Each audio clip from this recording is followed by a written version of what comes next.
Hello, you've reached the HubSpot Helpline. Helpline. It's Rob, it's George, it's Casey, and Kyle. Come with a problem and leave with a smile. Every Friday at 3, come and join us as we help you with HubSpot. Open up your LinkedIn, just make sure you call in and leave a voicemail about HubSpot. Make your Friday divine with the HubSpot Helpline.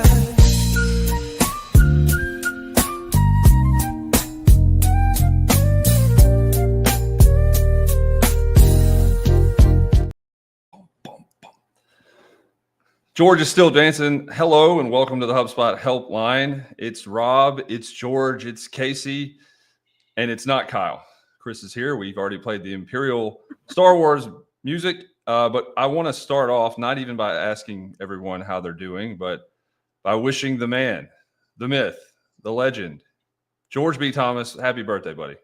Oh, thank you, man. I appreciate it. It's I guess I could give it that feels weird giving myself applause. I'm just saying.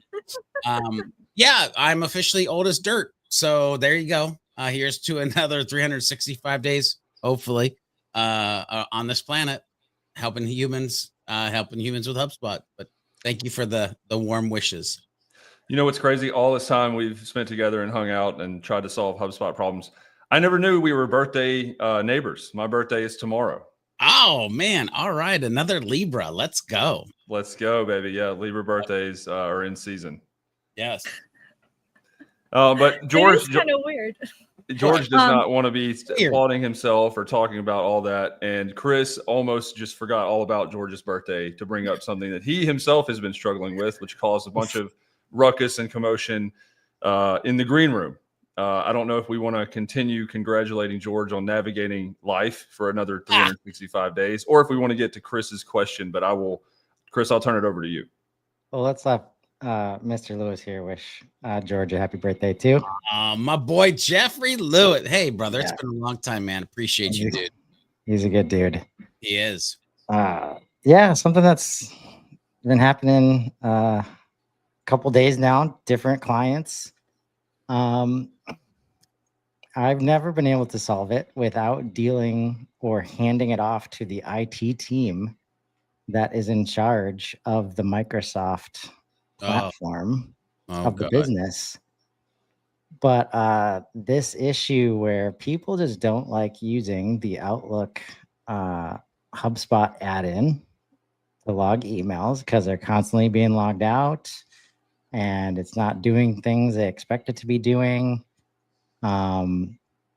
And with updates on Microsoft side, on the Outlook side, on the HubSpot side, lots of opportunity for that to go awry. And it's very rarely are people pointing the finger at Outlook or Microsoft, as that is their tool of choice. Like that is always a part of their job, where HubSpot is not always. So how do you like, is this a problem that we just always have to deal with, or what's the solve? Go with Google. So, like, first of all, let me just back up, because this is not their tool of choice. It's a tool of choice of somebody or somebodies in the organization. Now, I think that you're hitting across two problems, though. One, sometimes it seems like it's buggy and glitchy, and sometimes the humans are buggy and glitchy. And so are we actually talking about, Chris, right now, a platform, Microsoft problem, or are we talking about a human problem? Or do you think that we're actually talking about both? So let's drill down a little bit in the thing that you're kind of bringing up today. You just blew his mind so much. I don't know if he's muted or if he doesn't know how to start off with what I thought was a great reframe.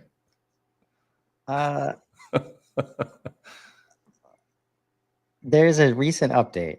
If I can start with the end in mind, like maybe this is just an easy solve, and this is exactly why HubSpot did this. The log all emails with known contacts. Yep. Is that the solve where you don't even need the add-in? I feel like that update was a big, like, my words, not HubSpot's, by the way. If your team decides not to follow the rules, here is a switch that you can flip in HubSpot to get the data that you need for the context that you're going to be working with moving forward. I feel that was very much that update. That's not the way they presented it or how it came across. But I do believe that is a good fix, because then everything is getting logged, although not everything, because I still believe you have the ability to go and put those filtering rules in as an admin of like, track it all, but not these things. So this is the one we're talking about here. Yeah. Contact email logging rules. Log all emails between known contacts in the CRM and users with connected emails. Yeah. Now, what this doesn't do is, by the sounds of it, create new ones. So it's only ones that are in the CRM. So it's a little bit different than like the extension as it stands now, which by the way, this could be a good thing or a bad thing, but it kind of automatically, I won't use my automatically word because, well, that tells you kind of what side of the fence I think I fall on, but it automatically will create contacts in your database. I don't feel like this does. This is just saying if they've been added in, then just grab all the communication. Which, by the way, is a platform. I go back to my original thing. This is a, air quotes, platform fix. This is not, by any stretch of the imagine, a human fix at all. I'm with you. I'm curious, just any other thoughts? Because this here, like in those situations, usually the logged email is the only way that contacts are getting created in their HubSpot. So, yeah, I guess the confirmation I was looking for is if I turn this on, that means things will get logged without the sales extension. It sounds like that's a yes, but doesn't necessarily solve all of the hit the learn more. Since we're here, just hit that learn more under log all emails. Because really the thing is like what we're trying to do is like, does it add, right, contacts? And so if we look at this, you know, is there anywhere in here that it says log replies only? Okay, immediately the only, right? This option is selected by default for all accounts. Replies will only be logged if they are part of an existing threaded log in the CRM. Incoming messages not associated with the log thread will not be logged, which means that it will not be created, because to get logged, it would have to be created. So it's not a fix for automatically adding humans to your portal, but it is a fix to getting communication with people who are already in the portal and having communication. Anyway, that was not the best way to say that, but you know what I'm saying.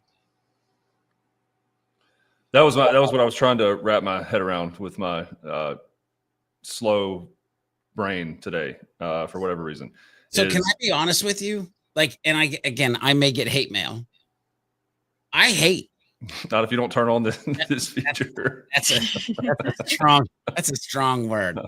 I strongly dislike that contacts get auto-created in my portal, because I can't tell you the amount of humans that I've had conversations with, and I just leave track and log on all the time. And I just ignore it, because usually I'm just communicating with people. And then I go and realize like, oh, there's 271 humans that I've communicated with that I don't necessarily need them in my CRM, to the point that I've actually built a system that like creates a list of humans that were added into the portal via the extension, so that I can go through it and say, yeah, no, actually remove those folks, or at least put put them in a like suppression list for when I do my marketing emails and things like that. My dad does not give two issues about anything that I send from a marketing email standpoint. So why would he be in my database? But because we've communicated via email, bloop, there he is. Anyway, again, I might get hate mail or HubSpot might just like cancel me. I don't know, but like that feature has always kind of driven me nuts. Yeah. I also It think is hard to not just want this to Jorge. happen. Thanks, Jorge. um, But in most Jorge. situations, Microsoft is the source of truth for the entire organization and everybody working in it. So not an option. Wait, did I just hear Jorge? You did. Was there a comment up on the screen for like 2 seconds when I turned my head or something? Oh, okay. Yes, Okay. there was. you gotta Okay. pay attention, George. I literally looked The away show from moves quick. Jorge and was like, wait, I know that guy. Jumping off, George, what you mentioned though about your dad, like I have heard one of the reasons sales teams are hesitant to use HubSpot and connect to their inboxes are things just like that, where their parents are suddenly in the company's CRM just through them emailing with their parents. Like, and so I think you're right to call that out. And that is like, it's a larger issue too that is preventing adoption in some instances. So when I train sales teams, because you have to sometimes make things funny, even though they're not funny. So when I train sales teams, I literally tell them like one of the first things you might want to do is go to the never track, like never log like feature and add your wife's email to that because nobody gives a shit that you got to go to the store and get bread or milk. That was where my head went. And I think there's a cat. Chris, can you scroll up a little bit? Like hearing log all emails as an option, it has, I don't think I can draw on the screen, but a user who has personal email access permissions. So like step one, go figure that out, configure that. George said he built a system, and who are, even though this seems like a double negative, who are not on the never log list. So a quick way as far as like privacy and not bothering family members and other people, I have 3 or 4 email addresses, and Rob at Supert is usually it's a default. So why would those people need to have their conversations logged? Well, if you haven't set that up and kind of figured out that initial thing it's telling you to do here, I think that could be a big issue. And let's go even further, right, into this. HR, accounting, sometimes the CEO. Like there is communication that sometimes does not need to be in HubSpot. And so then all of a sudden you gotta plan for that, or you gotta have a process of knowing like, well, anything that is going to be like highly not classified because it's not military, unless you're B2G. If you're watching a B2G, put a thumbs up in the comment, by the way. But sensitive information might literally be from a different email that is not tracked or some system is in place where homeboy isn't all sorts of nervous about, man, I just talked about Betty and how Betty did XYZ, and I don't know what XYZ is. You can make it up in your own mind, but you know what I mean? Like you got to be careful of those types of sensitive things getting into HubSpot. And I say that because I've run into that with like people that I've consulted over the years with this whole issue that we're talking about today. Yeah. That HR, accounting, finance, that type of stuff was where my head went immediately. But it does seem like there's at least, in theory, a way to quickly kind of prevent those egregious errors or really privacy stuff from happening by, toggling on, which we're going to. Everybody, there you go. This is fair, and can work sometimes. Not very often, no. But what he said before that, his team was, once they got the never log list clear, they didn't have any issues. Yep. I think the part that I struggle with is it doesn't it's more about the logging in and logging out, and not having as much control over how often that's the headache from the people that I've worked with. that until IT really digs into what's doing that on the Microsoft side, on the Windows side of things, it's very hard to solve for that. And in the case where you don't have a specific IT owner, maybe it's an owner of the business that happens to be doing the IT. It can be hard to overcome. What another comment that Jeremy made was they could just fix the add-in, for goodness sake. But on that front, they can't control the updates that Microsoft makes, and HubSpot's add-in is not the only thing that suffers from Windows updating. Well, can I even give you one it's not as important as what we're talking about, but like the amount of humans that contacted me when they switched from old Outlook to new Outlook because now HubSpot's email signature tool broke, and they were trying to figure out how to actually get the email signature to work in the new, like, or the folks that like all of a sudden couldn't find the HubSpot sprocket because there was a new Outlook layout. Like Microsoft makes these broad sweeping like changes, and it just historically what I've seen, and again, I go back to my original statement, go to Google, but they make these broad brushstrokes that just break stuff, and then we're left as admins or folks in the trenches to try to figure out, well, how do we communicate to our team that these are the 3 steps you need to take, and here's the thing where you can view it, and now we've got to redo this thing, so boss is going to take us time to like fix all this.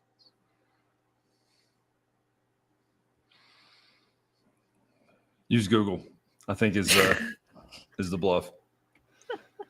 All right. The HubSpot Appreciate that. hotlines. Sponsored by Google Workspace. Have a great day. Well, we turned on the log all earlier today in a portal, so we'll let you guys know how that goes. How about something from the Reddit mailbag?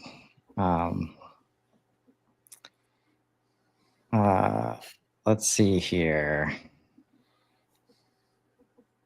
We've got. Can you add a schedule meeting hyperlink in your HubSpot signature without triggering a redirect notice? Why would you get a reader? Well, first of all, there's a token for that, a personalization token that you can add into your signature. That's literally like meeting link, but I don't understand why they would get a redirect from the email to somewhere else. Is that what it's? Oh, are you saying like, so it doesn't take them to a page to actually like do the meeting link thing? Well, if that's the case, you shouldn't be using meeting links. You should be using the suggested times that you can use, which is amazing, by the way. I've had multiple, and if I need to show this, I can show this, but I've had multiple humans when I send an email and it's not the link and it's like, pick a time with George B. Thomas, and it's like the blocks of time they can pick right inside the email. Like if that's what you're worried about, is like, I don't want them going out of my email to a page to then interact with the meeting widget. I just want them to stay in the email and be able to book with me. Then it's using the flip side of the meetings tool and keeping them in your inbox with that. So everybody talking about? That's how I interpret it. Yeah. If you send me an email and it's in your signature or wherever, and it's, meet with George B, I click that, I will be taken to your calendar on a different page. Yeah. Or to your point, you can just build in the like suggested time slots that then appear in the email as like a widget, and you can book from there. Should I show it in case people have never like seen it? Yeah. Yes, please. Okay. So let me share my screen. Share screen and entire screen and this screen and share. So like what we're talking about is like we might literally have where we go meetings, and then we go scheduling link, and we go let's chat, and so like they might click that and go to a page. That maybe is what they're talking about. What I'm talking about is sometimes I don't even use that, but I'll go meetings, and I'll go back and I'll say insert proposed times, to which then I can be like, hey, I want to do this 45-minute meeting. The title is going to be Meet with George. It's actually going to be a video conference. I'm going to make it Zoom. And then I'm going to do my reminders. I might even give it a description. But now what I can do is I can start to go through and find times in my calendar where I'm available. Like, okay, I want to give you this time.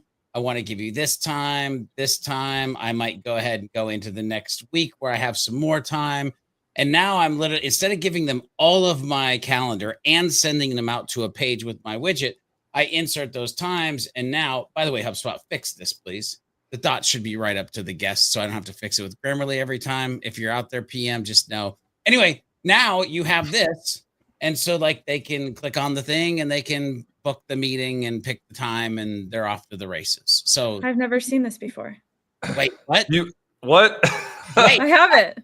Oh my God, this is one of my favorite. So here's what I want you to do, Casey. I want you There's to no way that I was aware of a feature in HubSpot that you were not. when you have I don't want to use the word lead. When you have a new human that comes through your pipeline that's thinking about working with you, send them an email with this in it and watch if you don't get a response that says something along the lines of, dang, that email was cool and easy. Because this has impressed multiple folks that I now work with when I've started to engage in this way.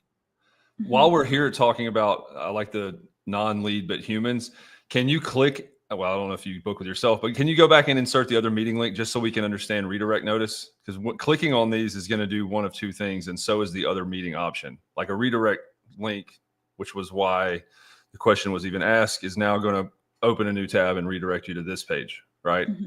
If you click on the other option in email, does it just go ahead and book it?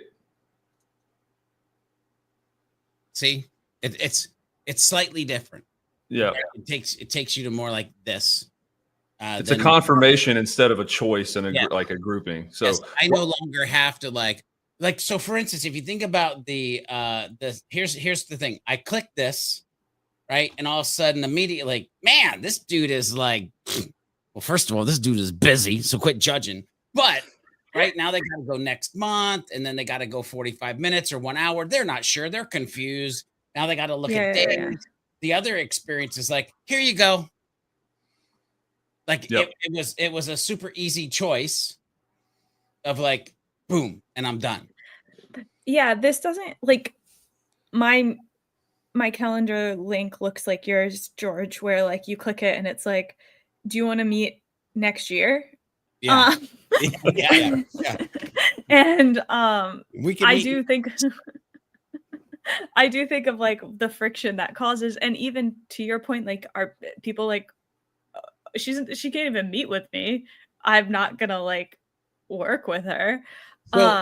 So I literally have a snippet. This is so terrible, Casey. I have a snippet that I insert that says, FYI, if you can't find a time on my calendar, just hit reply and let me know. I'll find a time. Because I know the amount of time somebody's going to go within, because they want within a week or they want within 2 weeks. And there are times where you'll hit my calendar and, but I can find times that were work times to slip somebody in. And so I always leave that little caveat under whatever it is, like the link or the proposed times that I use.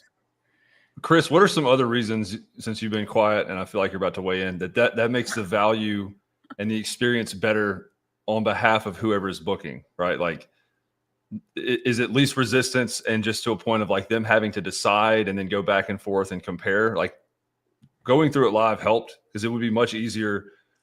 If I don't know when George is available and I don't want to go look and then compare calendars, if he just offered me times that I knew were important, me picking one of those says, like, thank you for doing the decision-making and the calendaring on my behalf. And it also says, like, I can almost guarantee you that time slot will work instead of having to be rescheduled or rebooked or go back and forth. The thing I hate most in the world is going back and forth about meeting times. Like, it is an all-time pet peeve. And it seems like option B, the thing that Casey had never seen until 5 minutes ago, is definitely less friction for sure. Your thoughts? Well, the concern is the spam filter. here, Mm. right? Does that solve? Because it's like 5 links on there now. Mhm. And if they want it in the signature, that means it's probably an outbound thing that's happening. And like, do they mean redirect notice, or do they just mean all the UTM tags that get put on, like because it's being sent from an email that's tracked by HubSpot? I think in most email cases, like, don't send spam, you won't get marked as spam. Yeah. Like, And if you want that level, like if it's really valuable to have it there and it's a permissioned, send, Mhm. you shouldn't be worried about getting marked as spam. and I'll tell you, when I do that meeting widget, I've never ended up in the spam box with those emails ever. And you bring up a lot of good points. It's funny. I go back to like when we first started this show, like we were trying to answer a question, but we're answering a question with 20% of the context that we need. Because they could be calling something that we're not calling it. Because if you're trying to like clean up the UTMs, impossible. Also, why would you? Like, that's tracking information. Like, it's literally, if you're using HubSpot, you're trying to get that information. Like, you want the stuff to happen in that way. Anyway, I digress. It's a good question from the Reddit mailbag. Yeah. Yeah. I love all the effort that we put in to try and get email to work for us. See, There's a little dig at the end. I'm so happy that I'm ending my week with a full show about email. But here's the thing. I don't put a lot of effort to email. You know what I do? I write them and I send them. That's the effort I put into it. And you build trust everywhere else. Yeah. Yeah, without a doubt. It's like the joke. No, never mind. Not the place or time. Never mind. All Casey right. stopped herself from asking something or making a ritual. Go ahead. No, I'm just deciding how much I want to rile Chris up today, I guess. All of it. All of it. This would be the best birthday present to George that we could give him in the next 30 minutes. So please do it. He's not lying. So I consider myself an email marketer. I will say, like, it doesn't feel as fruitful as it once used to, is what I'll say. Like, the time I put into email marketing doesn't feel as rewarding as it did 3-5 years ago. I think some of that is the changes to email policies. There are, promotions tabs now that will filter out emails. There are more ways that Apple and things are like checking your email and things like that. And even I often go into my junk folder and I'm like, oh my God, this is a brand I buy from, and I didn't know anything this was even in here. So with all of that being said, there are emails I get that are marketing emails that I enjoy. Yeah. And I think that's the thing. Like, I think email can be powerful, but what it should be being used for is building relationships. And if you're using it as it traditionally has been used, which is a one-way street, which is, we have this thing we want you to buy, here's information on how to buy it, then you're not going to see the like reward back. Versus if you're using email as a like two-way street, as a, here are times that I would like to meet with you, and if none of these are available, then I'll make time. Or I like to talk about Jay Schwedelson's emails because they're fun. Like, I read his emails because they're funny and interesting, and that's why I read them. I too was going to mention like Jay Schwellison or Guru.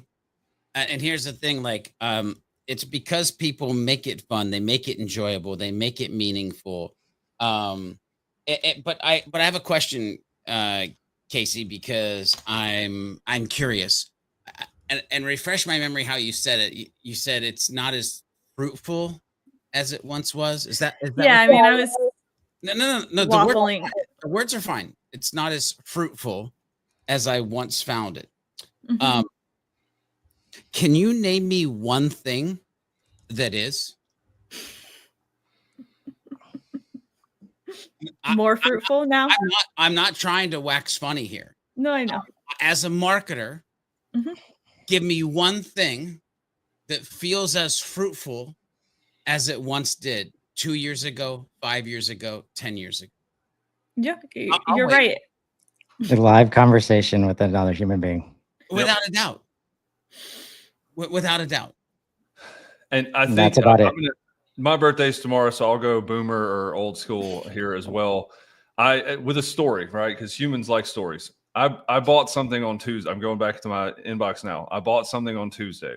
Okay, ordered something, and I got a confirmation email. Since Tuesday, I just counted. I've gotten 26 emails from this company. 26, all with special sale ends now. Hurry up. Thought you'd like this. Don't miss this. In like that is not just a one-way street. That is a train running over me. Like I really legitimately want to cancel ordering this product now because of that. So less fruitful, and the boomer statement is like it only takes one, probably more than one, but to ruin it for everybody. So whenever that happens, and half of my inbox is advertising and sale messages about something that I'm probably not going to buy again, right? Like the same thing happened to name drop a little bit. It's a glasses company, so I ordered some glasses. I'll just not name them, but you know who they are. Rhymes with Dorby Sharker, to give you a hint. Wow, shots fired. And I've gotten hundreds of emails from that. How often do you freaking buy a pair of eyeglasses? Like, George, you're wearing some. How often do you buy eyeglasses?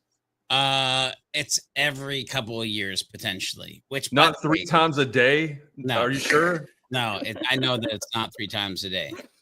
Okay, well, that was the type of volume I was getting. So, like, I agree with both of your points, but like the one-way street versus relational, how in the world is that relational? Right? Like the sale offers. Now, if there was ways you could opt in or different types of things like new eye research, we know you have this condition where you have a fake lens in your eye. Like if there had been any more attempt to build a relationship up front and then send things that were relevant, that would be a bit of a different story. But the things that are the reason it's less fruitful is because the reason they're being used and the volume at which they're spamming things at people, it almost, blacklist, probably the wrong term, but it creates a horrible experience that I then just assume and associate with any new email in my inbox. It's gotten to a point, I think I showed this, where I have 85,000 unread emails on my personal Gmail account. Like the amount of time it would take me to go in and delete all those, it's just like I don't pay attention to that anymore. There's very much this habituation of a bad experience that I'm just over. And so like people that do that ruin it for the rest. So, all right. So I've got a couple things here. One, I've got to tell you a story about these glasses. I want to hear it. But before that, my brain works in really interesting ways. And so we're having this conversation about email. And so I know Chris loves to talk about email.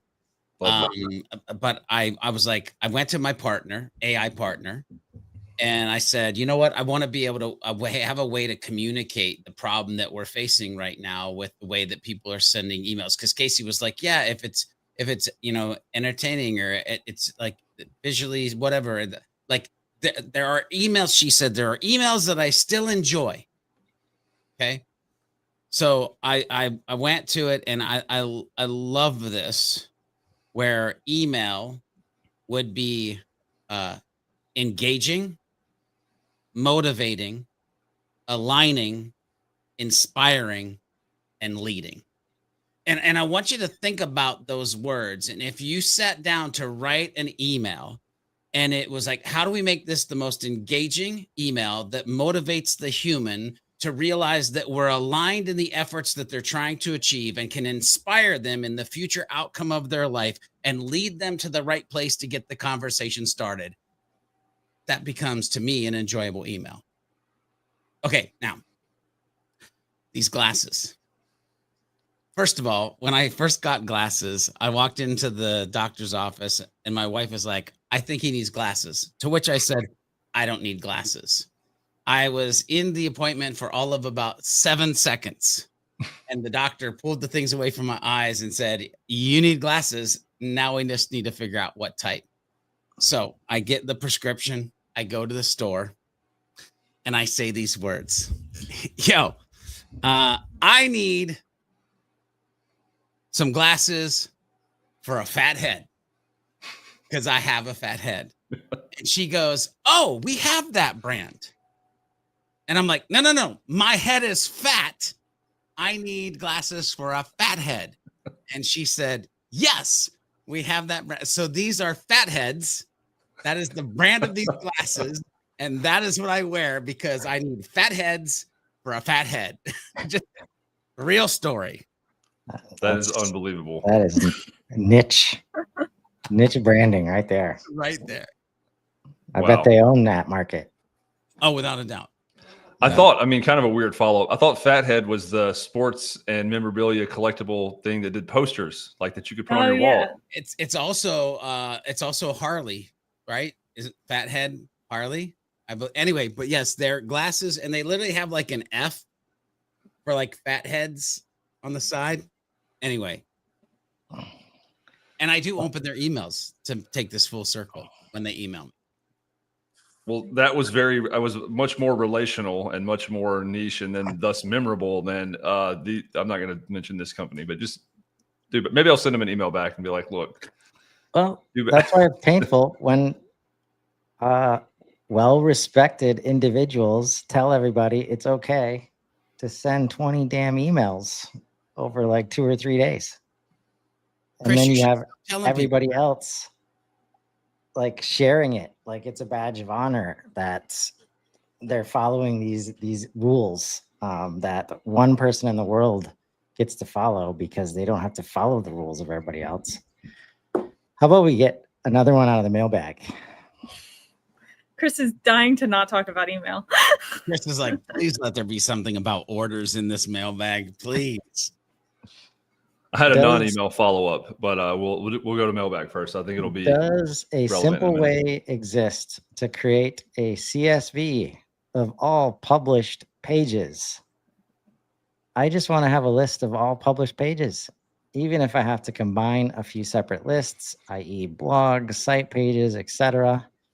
And if they include draft pages, as long as I can sort the CSV, but it seems nearly impossible to do. I called support and the solutions provided weren't ideal. Has anyone done this before? Thanks.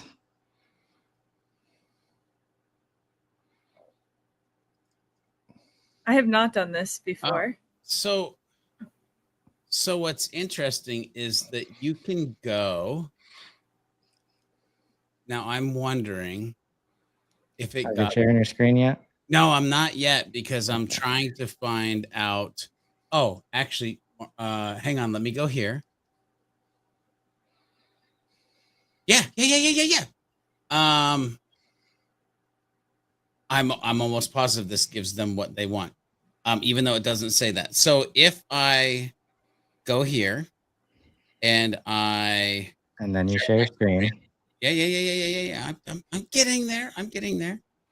I would ask them if, even though it doesn't say exactly what they said, if they have tried this to get all pages and blog posts, because if I do that, I'll get a notification to my email, but I can hit export and I am almost 90, 87, 62% sure that it comes to me in a CSV format.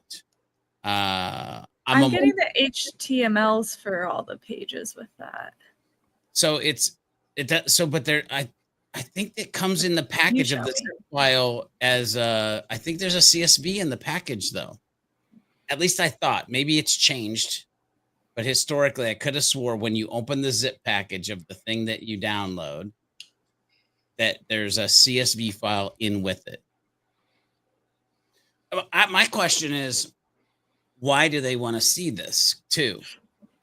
And actually my follow-up to that is like, well, what if you created a report with all of the published pages, and then would you actually be able to export that report potentially? Maybe, I don't know. You're on to the answer that has been like most useful to the OP, which I mean, there's a ton of. It's weird that this is a lot of different solutions to the Screaming Frog SEO. The bottom answer, the bottom response says custom report, which uses the website pages as primary object, and you can export that and do it over again with blog posts and landing pages, and then combine them as the best option for what he needed. Which you mentioned a tool that I love. I use Screaming Frog. Like if that is also a thing, like although they don't want to buy another tool, I totally get that too. But that is a secondary solution. But anyway. Yeah, I would be going back to your question as well, George, of like, why? There's no explanation for why this is needed. Why would something like this be needed to have count of all of them? Or unless you're trying to feed it to like AI, like that's one thing that I always keep in my mind now is like the answer that it once used to be might not be the answer it is today, because literally there's a lot of people that are trying to do some weird-ish because they want to put it into an AI system or AI agent or AI partner. And so, but if that's the case, then, you know, could you actually use just the export that you get in HTML version to put together some type of documentation that could actually then be used in for that? But I don't know. Anyway, would this be something that people requested as part of like a migration from a platform? Like, we need all of these assets and we need links or like all of the published pages because we're moving. Like, well, is that something? If that's the case, you want export all pages and blog post HTML. Like that's what you need if it's a migration issue. So that's why I'm curious of like, what are they trying to see or what are they trying to achieve? Well, I mean, if it were something like published as like how many unpublished pages or how many drafts or how many whatever else is there, we just want the ones that we know are published and existing now instead of all of them. That'd be the only other thing I could. This would be like a half step, right? Like the step in between doing something larger or more robust. But yeah, it was an odd question, an odd use case without more explanation. Chris, can you put my screen up? So I was just. When you said Screaming Frog, George, that reminded me, I have done this before, and I've used Screaming Frog for it. But if you go to your sitemap, which is in your settings under domains and URL, and then you can view the XML file, or whatever it's XML file. This will give you all the URLs. And then I'm thinking, I mean, it wouldn't be that hard. Yes, you're very needy. Well, and I wonder if they want to the just URL have ChatGPT to. But do they want the copy on the page? Like, see, that's the thing. Do they want the URLs? Do they want the copy on the page? Do they want the URLs and the copy on the page? Like, what the heck were they trying to do? Dang on it. Chris, you should clip this and then go respond to that and see if they'll give us more clarity on how to help. Yeah. Since Nick Decker gave an answer, I'm just gonna go with whatever he says. Oh, geez. All right. Nice. And if he's saying script is needed, because I've used things like Data Warehouse, their apps, to get this out in a clean way. But yeah, I want to know if that email's sent yet, because now I'm not going to be able to sleep tonight. Son of. Nope, they didn't send. The array of answers is indeed interesting. If you're interested, go check this out in the HubSpot Reddit.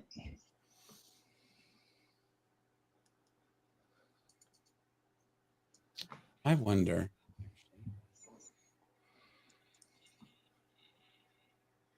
Should we get to your follow-up?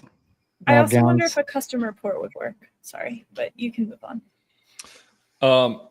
A custom report was one of the suggestions in the Reddit thread. That's why we were saying the array of answers is as interesting as the question, just with possibilities. We can dive into this a little bit if you want, but the relational versus transactional value thing and like what's the best way of in-person conversation. Kind of want to hear opinions on this. But like the follow-up was more of a quote that I've heard that I really liked about marriage. And it said, it's not 50%, 50%. It's 100%, 100% in like value add commitment. There's some parallels there. And I would say the amount of value I get from an ad or a sale thing is very little. And so like how do email marketers or people that are marketing in different, maybe a newsletter, whatever that vehicle is, how do they like expect and equate the value transfer to rank? Like I would put email at the very bottom. And in opposition to that, I would put an in-person dialogue or a phone call. Like there is a ranking list of how I interpret how much I'm giving towards let's call it a relationship versus how much is being extracted from me from a relationship. So be careful. Be careful. One, cold call would be below in email. You're right. I amend my former list. Now also be careful. Oh, because crap. A bad email is above a cold call. A great email is not even close to the bottom of the list of dumb crap that humans do to try to sell their products. But a bad email, right? So, but I do agree. Human conversation, video style content, audio style content, written content, like, that kind of starts to throw out like a thread here. What I like to think about for at least me with email is what I try to use as my tipping point. What I mean by that is hopefully I've already been badass enough online, human enough in social, killer in person on stage, that when you see my email come through, you're like, I'm at least going to see what this dude is up to. And if it's a tipping point because it's something that's right for you, then that email works. But it's definitely not something that I'm hinging my entire organizational business of staying alive or dying on. That's just me, though. Hate mail goes to Chris at. Yeah, that was profound. Speaking of profound, Chris, I know you want to weigh in on this because I know that different people would rank value differently and have different preference. I just amended mine as soon as George opened his mouth because I agree cold call would be below whatever the bottom is, and then a bad email very close to that. But how do you anticipate a return? But I mean, George and Chris, you both talk about this all the time of like the mathematics of one and value for all of that. So at what point, because this is what a lot of people are dealing with ROI, do you start expecting some sort of what am I trying to say? Reciprocation in value. Is there a point? Can you put a time limit on that? Right? Like how do you start to measure that? If I, as a better like human example, if I have texted a family member on their birthday and holidays and whatnot every day, every birthday and holiday for the last 2 years, and have gotten nothing in return, not a thumbs up, not a response, nothing. Do I need to still keep doing that? Is that like, at what point do you start to evaluate the timeline of value, or do you at all? How many shows does it take for that? Like, that's what I want to start getting at with the 100%, 100%. It's just not like that. Go ahead, Casey. Well, I think so taking your example, Rob, if a family member is not responding to your happy Arbor Day text that you're sending every day, I mean, at some point it is like, at some point you have to question, like, are you not providing value to them? Like, what you think you are doing to provide value is not providing value to them. Like, they don't care about Arbor Day. Why are you texting them? I was hoping you would go there. Like, they're like, why is Rob texting me on Arbor Day? Like, this is so random and weird. Um, so I think for me, that's what I think about. And it could be a couple of reasons. One, it could be like they just don't care about those holidays and they'd rather you check in on Wednesday because they have therapy on Wednesday. I don't know. And that would be more meaningful to them than you checking in on these holidays. But, or also, there's two sides. It could be that the value you're providing is not valuable to them. But there's another world where the audience, the person, the human is not a fit for you. Maybe they think your shirt's weird and they're just like, not Rob, not for me. Aunt Shirley, no. So yeah. So so first of all, I did get the download. It is HTML, but then I wonder if you could put HTML files into AI and ask it to extract into a spreadsheet. Anyway, I'll skip off of that. Because Rob, I think you might have broke my brain a little bit in the question in that you asked it. So let me just kind of wax poetic here for a hot second. And we can talk about what everybody thinks about the words that are about to come out my mouth. And that's with me having about 6 minutes to do this. Okay. Measuring the success of your content through reciprocity and timing is less about quick wins and more about long-term trust. Reciprocity in content means that you first educate, insights, frameworks, tools, and later your audience feels compelled to give back with attention, engagement, or business. The success comes in two layers: short-term reciprocity signals, comments, shares, replies, DMs. And this really helped me style feedback. Second version, long-term reciprocity signals. Chris, don't hate on my partner, but leads, sales, referrals, partnerships, speaking invites. The timing, that's where patience, ladies and gentlemen, that's where patience and pattern recognition matter. Some people act right after consuming a piece of content. Others circle back weeks or months later when they finally need what you offer. So, like, there's not this. I have built an entire business on understanding the reciprocity and trust that I built over a 10-year period in 2 different agencies. Like, life is a long, it's listen, if you can turn your mindset into more of a crock pot and less of a microwave, I'm just saying. That may be my favorite thing I've heard all week. I'm just saying, listen, we are too quick to want it right now. Instant gratification for us versus providing instant gratification for others will provide the value that you want in your life in the future. I think the most valuable thing is something you actually omitted from your response, George, which is weird. Maybe you implied is the right word here. Maybe you implied this, but like the reason that your email, like there is, you said seek to educate first, right? Like, yeah, that was part of the answer. Yeah. But you do that, you specifically, and Chris does this, and Casey does this. You do it through a perspective. Like, yeah.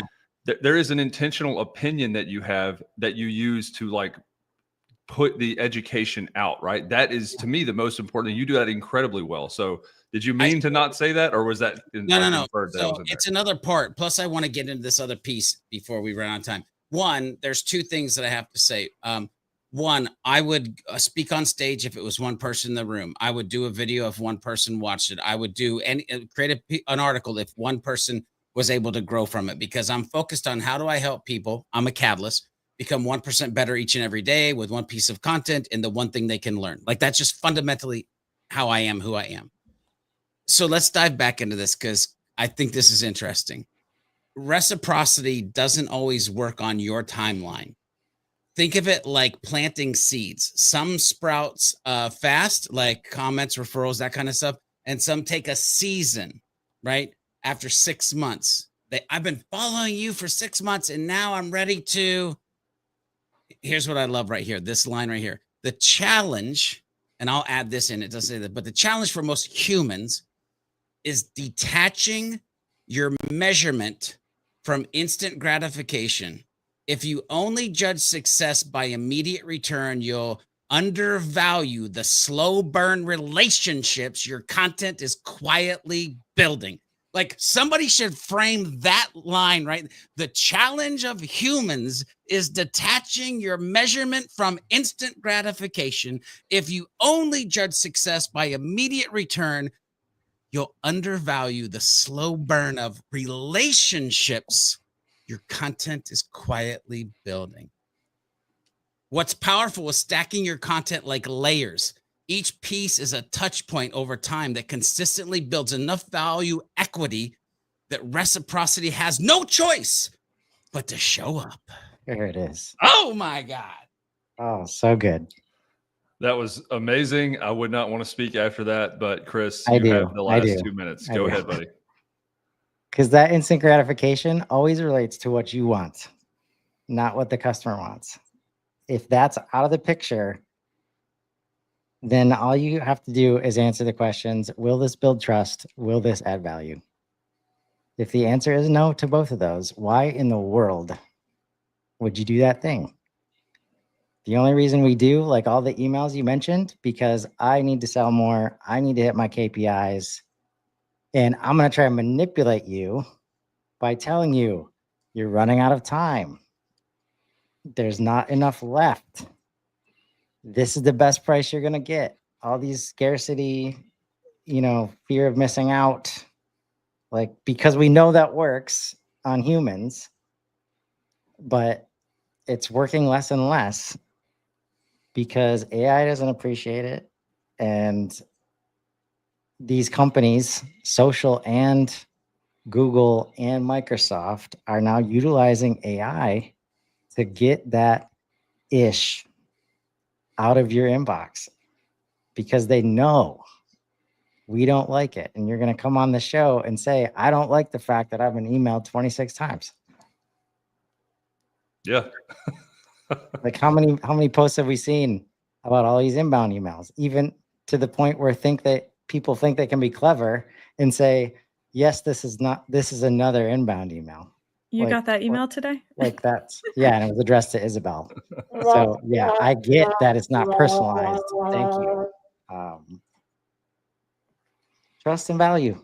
Like, why else would you do your thing? Trust and value. I agree. George, I need that on a t-shirt, the quote, and then Bro, I just posted it on LinkedIn. I'm like, it's too good to stay in the show. I didn't even give it a graphic. I just put it on Facebook now too. I didn't give it a graphic. I just put the words out there because dang on it. Dang on it. As always, we will see you next Friday. And look, work in the interim on turning your brain into more of a crock pot than a microwave. Thank you for that. Happy birthday, George. See you next Friday. Hello, you've reached the HubSpot Helpline. Helpline.